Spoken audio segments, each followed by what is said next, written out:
आज की कहानी का शीर्षक है विश्वास और इंतजार की एक सच्ची प्रेम कथा। सुबह से हो रही हल्की हल्की बूंदाबांदी ने तेज बारिश का रूप ले लिया था। बारिश की आवाज़ से शेखर की नींद खुल गई। कुछ देर वो बिस्तर पर यूं ही अलसाया सा लेटा रहा। थोड़ी देर बाद उठा। उसने किचन में जाकर कॉफ़ी बनाई और कॉफ़ी का मग लेकर बाहर बालकनी में आ गया। वो बालकनी में बैठकर दूर पहाड़ियों पर उतरे बादलों को देख रहा था। ऐसा लग रहा था कि बादलों ने उन पहाड़ियों पर अपना घर बना लिया हो। नीचे बारिश हो रही थी, हवा भी तेज चल रही थी। हवा के झोंके रह रहकर शेखर के बालों को बिखेर रहे थे। वो मंत्रमुग्ध सा बादलों को नीचे उतरे देख रहा था। प्रकृति के वो नज़ारे और बारिश का शोर शेखर के अंदर एक हलचल मचा रहा था। कल रात से न जाने क्यों उसे शिखा की बहुत याद आ रही थी। वो समझ नहीं पा रहा था क्यों उसके साथ ऐसा हो रहा है। शिखा को छोड़े उसे 17 साल हो गए थे। हाँ, छोड़े हुए उससे शादी न करने का फैसला शेखर ने ही तो लिया था और छोड़ दिया था शिखा को उसकी किस्मत के भरोसे। उसने एक बार भी नहीं सोचा गरीब अनाथ शिखा उसके बिना कैसे जिएगी। आज शिखा को याद करके वो अपने दिल को काबू नहीं पा रहा था और बह जाने दिया। उसने खुद को शिखा की यादों में रिवाइंड होती यादों की रील कॉलेज के दिनों में पहुंचकर रुकी, जहां से शेखर एक बार फिर यादों के ट्रैक पर आगे चल पड़ा। हल्के नीले रंग की डेनिम की जीन्स और सफ़ेद टी-शर्ट पहने, हाथ में गिटार लिए शेखर फ्रेशर्स पार्टी में गाना गा रहा था। ऐसे न मुझे तुम देखो, सीने से लगा लूँगा, तुमको मैं चुरा लूँगा, तुमसे दिल में छिपा लूँगा। और ये गाना न जाने कितनी लड़कियों के दिल को धड़का गया था। हर वो लड़की जो उस गाते हुए देख रही थी, उसे लग रहा था ये गाना शेखर उसके लिए गा रहा है। जूनियर तो जूनियर, सीनियर भी इस गाने में खो गए थे। लड़के लड़कियां सब उनके युवा दिल में हलचल मच गई थी। प्रोग्राम खुले मैदान में हो रहा था। मौसम सुहाना था। गनीमत थी बारिश नहीं हो रही थी, जबकि जुलाई आखिर में कब बारिश हो जाए कोई ठिकाना नहीं था। शेखर के गाने का साथ आज मौसम भी दे रहा था। हल्की हल्की हवा हर दिल में जल तरंग बजा रहा था। हर कोई गाने में खोया हुआ था। गाना खत्म होते ही तालियों से सारा मैदान गूंज उठा। लड़के जहां सीटी बजा रहे थे, वहीं लड़कियां वंस मोर का शोर मचा रही थी। एक बार फिर शेखर ने माइक संभाला और गिटार हाथ में लेकर फिर से उसी गाने की राग छेड़ दी। हर किसी की नज़र शेखर पर थी, लेकिन शेखर की नज़रें उस लड़की पर टिकी थी जो देख तो उसी को रही थी, लेकिन कहीं खोई हुई थी। वो बहुत ही साधारण सा सूट पहने थी, कमर तक लंबी चोटी उसने बाएं कंधे पर आगे की ओर डाल रखी थी। रंग गोरा था, लेकिन चेहरा साधारण था। वो किसी सोच में डूबी थी। शेखर एकटक उसी को देख रहा था। एक आकर्षण सा था उसकी आंखों में, जिसके शेखर गाना गाते गाते खो गया। पार्टी खत्म होते होते 7 बज गए। अब हर किसी को घर जाने की जल्दी थी। आसमान पर बादल भी छाने लगे। शिखा सीने से बैग चिपकाए घर की ओर चल दी। चाल में स्वाभाविक रूप से तेजी आ गई थी। कुछ दूर बढ़ते ही बारिश तेज हो गई। शिखा बारिश से बचने के लिए शेड में जाने के लिए सोच रही थी कि तभी शेखर की गाड़ी एकदम उसके पास आकर रुकी। आइए मैं आपको आपके घर तक छोड़ दूँ। नहीं नहीं, मैं चली जाऊँगी, आप परेशान ना होइए। शिखा की बोलते हुए जबान लड़खड़ा गई थी। जिस बंदे से कॉलेज की सारी लड़कियां बात करने के लिए मरी जाती हैं, वो ही बंदा उसे उसके घर छोड़ने का ऑफर दे रहा था। लेकिन शिखा उसके साथ बैठने में हिचकिचा रही थी। अरे आप घबरा क्यों रही हैं? भीग गई तो बिना वजह बीमार पड़ जाएंगी। मैं सही सलामत आपको आपके घर छोड़ दूंगा। शिखा को समझ नहीं आ रहा था कि वो क्या करे। बारिश तेज हो रही थी। शिखा के पास कोई चारा नहीं था शेखर के साथ गाड़ी में बैठने के अलावा। रास्ते में शेखर ने उसका इंटरव्यू ले डाला। शिखा ने बताया कि वो अनाथ है, कोई नहीं है उसका। ये सुनकर शेखर को दुख हुआ। उसने मन ही मन ठान लिया कि वो शिखा का सहारा बनेगा, एक दोस्त की तरह। लेकिन दोस्ती धीरे धीरे प्यार में बदल गई। शिखा की जिंदगी में शेखर का आना उसको एक ही अलग दुनिया में ले गया, जहाँ जाकर वो सब कुछ भूल गई कि वो एक गरीब और अनाथ है, अनाथालय में पली बढ़ी है। भूल गई कि शेखर एक अमीर घर का लड़का है। शेखर आकाश है तो वो धरती, और सबसे बड़ी बात वो है, ये भूल गई थी कि आकाश और धरती का मिलन कभी नहीं होता। हाँ, क्षितिज पर उनके मिलने का आभास मात्र होता है। वास्तविकता तो यही है कि वो कभी मिल नहीं सकते। शिखा के लिए शेखर पूरी दुनिया था, लेकिन शेखर के लिए शिखा के अलावा भी एक दुनिया थी, उसका परिवार। शेखर जानता था उसके घर वाले शिखा को कभी स्वीकार नहीं करेंगे, फिर भी उसे अपनी किस्मत पर भरोसा था। भरोसा इस बात का कि वो अपनी मम्मी पापा का इकलौता बेटा है, इसलिए वो अपने प्यार को अपना बनाने के लिए उनको तैयार कर लेगा।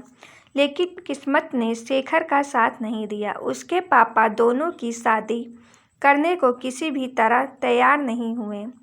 उन्होंने साफ कह दिया कि अगर शिखा से शादी करनी है तो तुमको हम लोगों को छोड़ना पड़ेगा। अरे पापा, आप ये क्या कह रहे हैं? मैं ना तो आप लोगों को छोड़ सकता हूँ और ना ही शिखा के बिना रह सकता हूँ। प्लीज़ पापा, आप एक बार शिखा से मिल लीजिए। शेखर के पापा उसकी मम्मी की तरफ मुड़े और दांत पीसते हुए बोले, शेखर की मम्मी, कह दो अपने लाडले से 2 दिन के फैसला करके मुझे बता दे कि वो दोनों में से किसको चुनेगा। और ये कहकर वो अपने कमरे में चले गए। शेखर ने एक उम्मीद से अपनी मम्मी की तरफ देखा। उसकी मम्मी की झुकी हुई नज़रें पापा की बात का समर्थन कर रही थी। शेखर की आंखों में आंसू आ गए, फूट फूट कर रो पड़ा। एक पल को वो भूल गया वो एक लड़का है और लड़कों को इस तरह रोना शोभा नहीं देता। उस दिन के बाद वो शिखा से नहीं मिला। वो स्वार्थी हो गया। जिन्होंने उसे जन्म दिया उनको वो कैसे छोड़ सकता था? उसने अपने मन को समझा लिया कि प्यार पाने का नाम नहीं बल्कि कुर्बानी का नाम है। शेखर ने शिखा को इस बारे में कुछ नहीं बताया।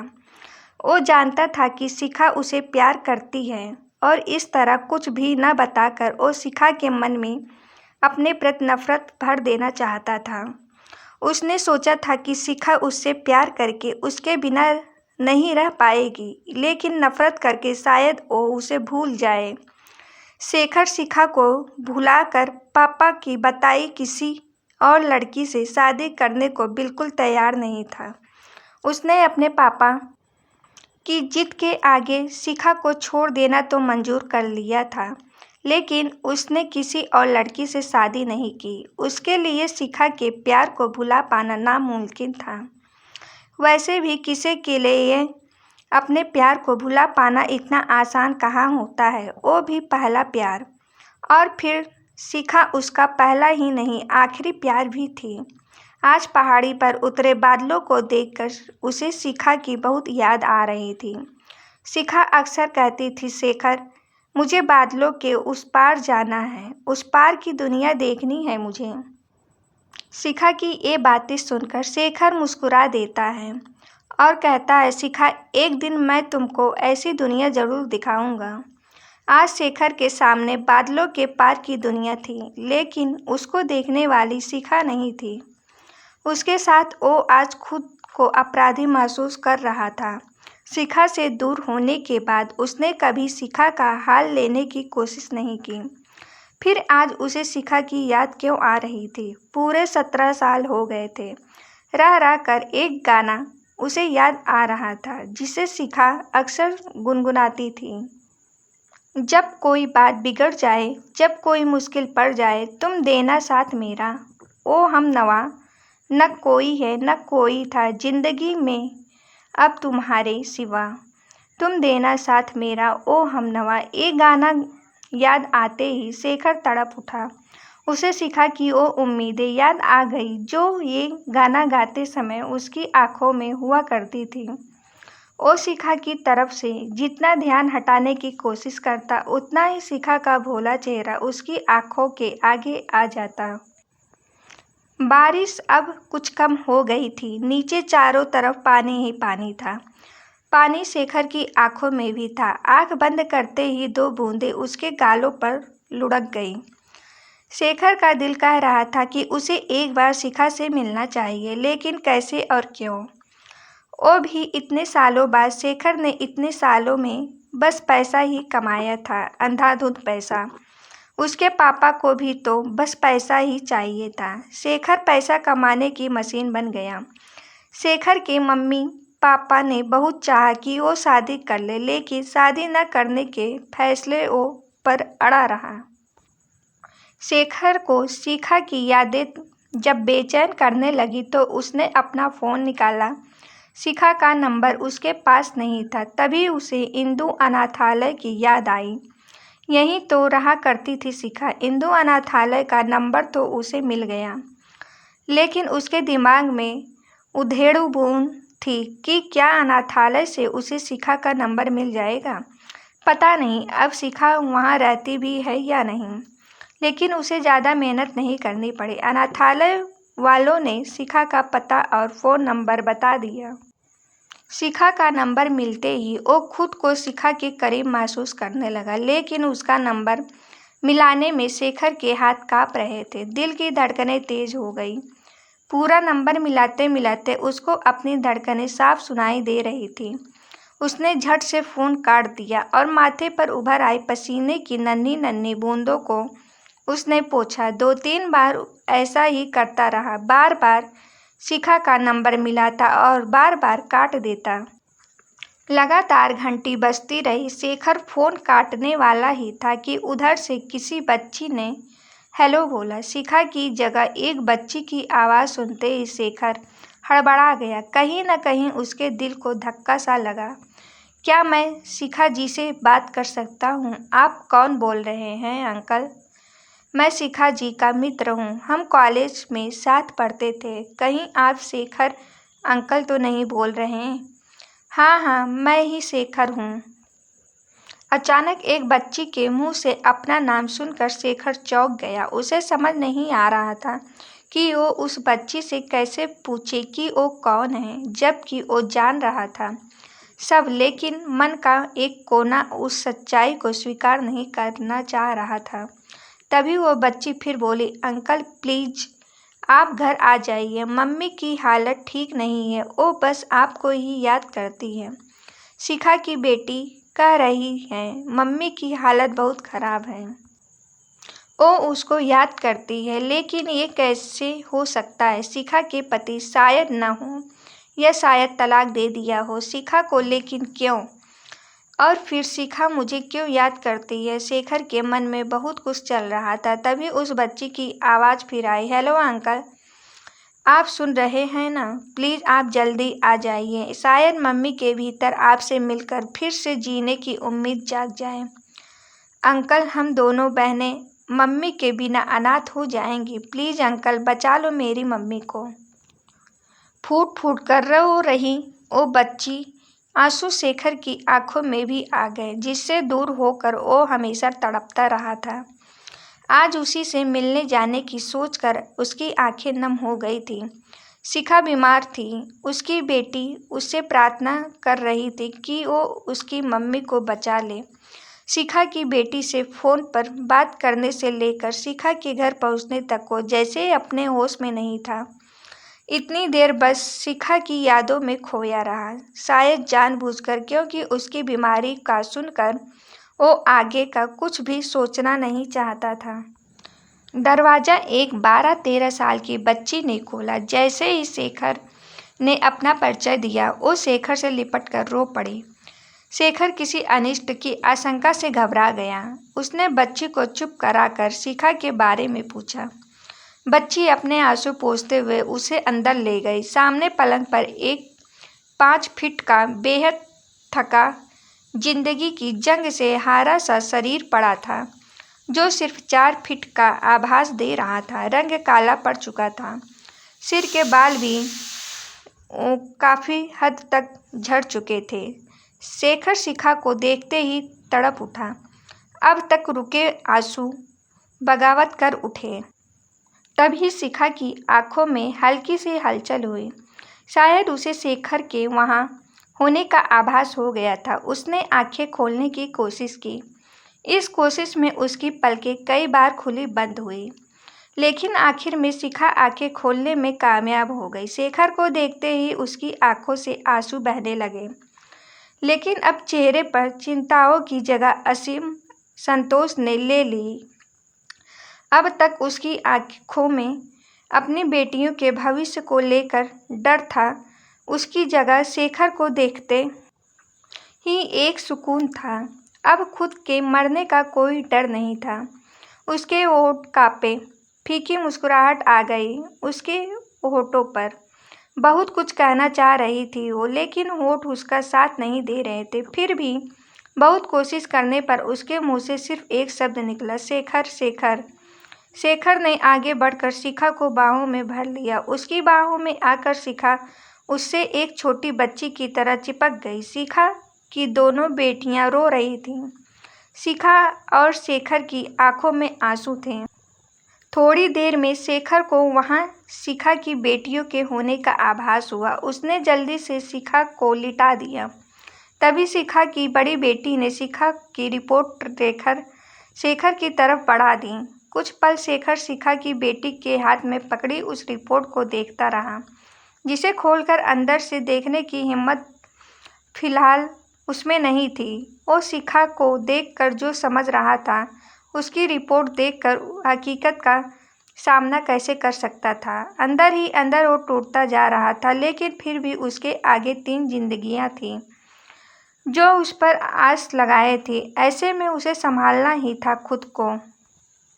शेखर ने कांपते हाथों से रिपोर्ट ले ली, लेकिन उसको खोलकर देखने में उसे काफ़ी समय लगा। इस बीच वहाँ ऐसा सन्नाटा छाया था जिसका शोर वो चारों तरफ अपने भीतर सुन रहे थे। रिपोर्ट देखते ही शेखर की आशंका सही हो गई। शिखा को वास्तव में कैंसर ही था, ब्रेस्ट कैंसर। एक ब्रेस्ट हटाया जा चुका था। सरकारी अस्पताल में हुआ था ऑपरेशन, लेकिन उसके बाद होने वाली कीमोथेरेपी कष्टकारी थी। हालांकि सरकारी अस्पताल में शिखा का इलाज चल रहा था, लेकिन काफ़ी समय से वो चलने फिरने में असमर्थ हो गई थी। तो बाकी की कीमोथेरेपी नहीं हो पाई थी। बेटियां कैसे मैनेज करती हैं सब? बच्चियां ही तो थी वो। लेकिन शेखर के आ जाने से दोनों बच्चियों की आंखों में एक आशा की किरण नजर आ रही थी। शेखर ने कुछ फ़ोन किए और शिखा को गोद में उठाया और दोनों बच्चियों को लेकर पहले तो सरकारी अस्पताल में शिखा के डॉक्टर से मिला। उनसे ट्रीटमेंट की फाइल लेकर शहर के सबसे बड़े कैंसर अस्पताल में शिखा को एडमिट करा दिया। इस सब के लिए उसको पैसा पानी की तरह बहाना पड़ा, जो उसके लिए मामूली बात थी। बिना पैसे के न तो सरकारी अस्पताल का डॉक्टर ट्रीटमेंट की फाइल देता और न ही इतने बड़े कैंसर अस्पताल में इतनी जल्दी शिखा को एडमिट कराया जा सकता था। इतना करते करते वो पूरी तरह थक चुका था। शिखा आईसीयू में थी और वो दोनों बच्चियों को कुछ खिलाने पिलाने ले गया। लेकिन पूरे समय शेखर के दिमाग में बस एक ही सवाल कौंधता रहा कि शिखा के पति कहाँ हैं। तीनों आईसीयू के बाहर रिसेप्शन में आकर बैठ गए। एसी चल रहा था। शिखा की छोटी बेटी शेखर की गोद में सिर रखकर सो चुकी थी। शेखर की गोद में आकर एक सुकून था उसके चेहरे पर। शेखर के दिमाग में बस एक ही सवाल उथल पुथल मचाए हुए था। आखिर उसने शिखा की बड़ी बेटी से पूछ ही लिया, बेटी तुम्हारे पापा कहाँ हैं? पापा नहीं है वो, मतलब अंकल। हम दोनों बहनें अनाथ थी। मम्मी ने अनाथालय से गोद लिया है हमें। क्या? शेखर की आवाज़ में आश्चर्य मिश्रित खुशी थी। लेकिन तभी उसके मन में एक कोने में कुछ सवाल उठे कि शिखा के पति कहाँ है? उसने बच्चियों को गोद क्यों लिया? इन सवालों के जवाब तो शिखा से ही मिल सकते थे। शिखा की कीमोथेरेपी उसी दिन की गई।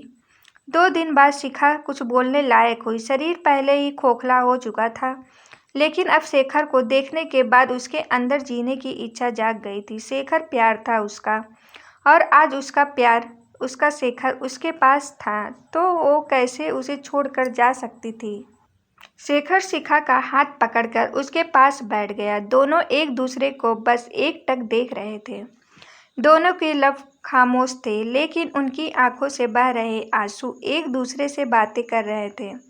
अगले दिन शिखा हॉस्पिटल से डिस्चार्ज हो गई। 20 दिन बाद फिर आना था चेकअप के लिए। शेखर शिखा और दोनों बच्चियों को पहाड़ी वाले घर ले आए, जहाँ से बादलों के पार की दुनिया दिख रही थी। शिखा और दोनों बच्चियों को ऐसी ही दुनिया देखनी थी।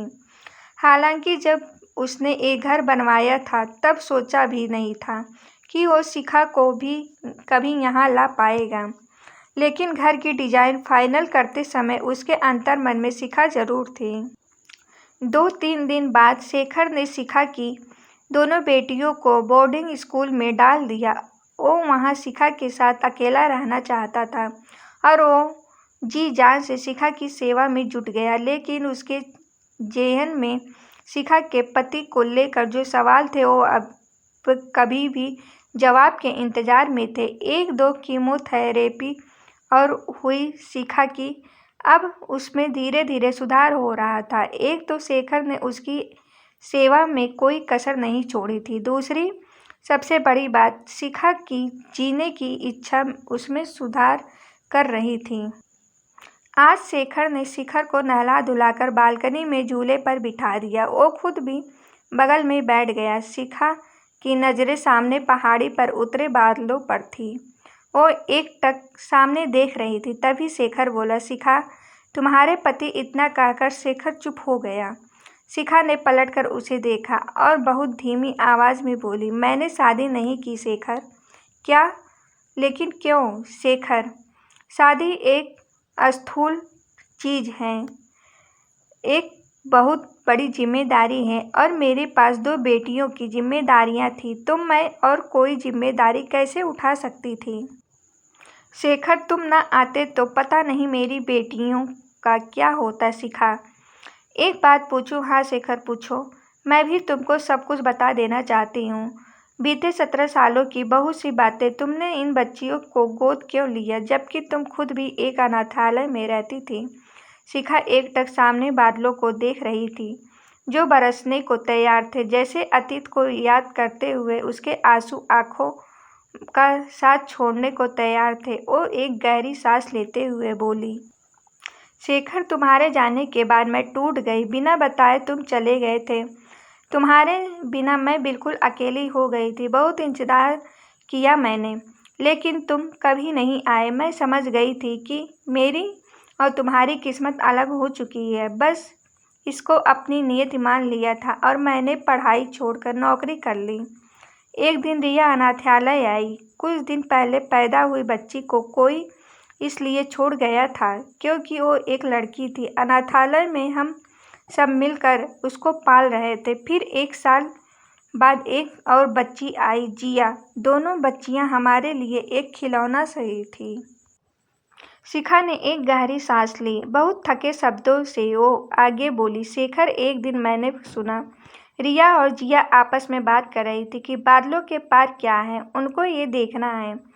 मुझे अपना बचपन याद आ गया और फिर याद आ गए तुम, जिसने अपनी शिखा से वादा किया था कि वो एक दिन उसको बादलों के उस पार की दुनिया दिखाएगा। एक पल को शिखा फिर रुकी। उसने अपनी तेज हो चली सांसों को नियंत्रित किया। फिर वो आगे बोली, शेखर, रिया और जिया की बातें सुनकर मैंने फैसला कर लिया कि एक दिन मैं उनको बादलों के पार की दुनिया दिखाऊंगी, क्योंकि मैं नहीं चाहती थी कि वो एक और शिखा बने, एक अनाथ और बेसहारा। शेखर की नज़रें झुक गई। उसको आत्मग्लानि हो रही थी। मैं तो नौकरी करती ही थी, तो दोनों को अनाथालय से गोद लेकर एक किराए के घर में रहने लगी। मैं रिया और जिया को माथे से चिपका गरीब और अनाथ का लेबल हटाना चाहती थी, लेकिन एक बार फिर मेरी उम्मीदों का फैसला मेरी किस्मत को करना था। और देखो, मुझे कैंसर हो गया। मैं मरना नहीं चाहती थी, शायद इसलिए ईश्वर ने तुमको मेरे पास भेज दिया। अब मुझे अपनी बेटियों की न तो चिंता है, न अपने मर जाने का दुख। शेखर शिखा के अंतिम शब्द सुनकर तड़प उठा। उसने शिखा के मुंह पर हाथ रख दिया। वो शिखा को अपने सीने से लगाते हुए बोला, प्लीज़ शिखा, ऐसा न बोलो। मैं अब तुमको कहीं नहीं जाने दूंगा। तुम हमेशा मेरे पास रहोगी। अब हमें कोई जुदा नहीं कर सकता, हमारी किस्मत भी नहीं। शिखा कस कर शेखर से चिपक गई। उसने आंखें बंद कर ली, जहां से 2 बूंदें निकलकर शेखर के सीने में समा गई। 2 बूंदें शेखर की आंखों से भी गिरी, लेकिन दोनों की आंखों से गिरते आंसू इस बार खुशी के आंसू थे। दोस्तों, यह कहानी आपको हमारी कैसी लगी, हमें कमेंट बॉक्स में ज़रूर बताइएगा और हमारे चैनल से जुड़े रहने के लिए चैनल को सब्सक्राइब करें।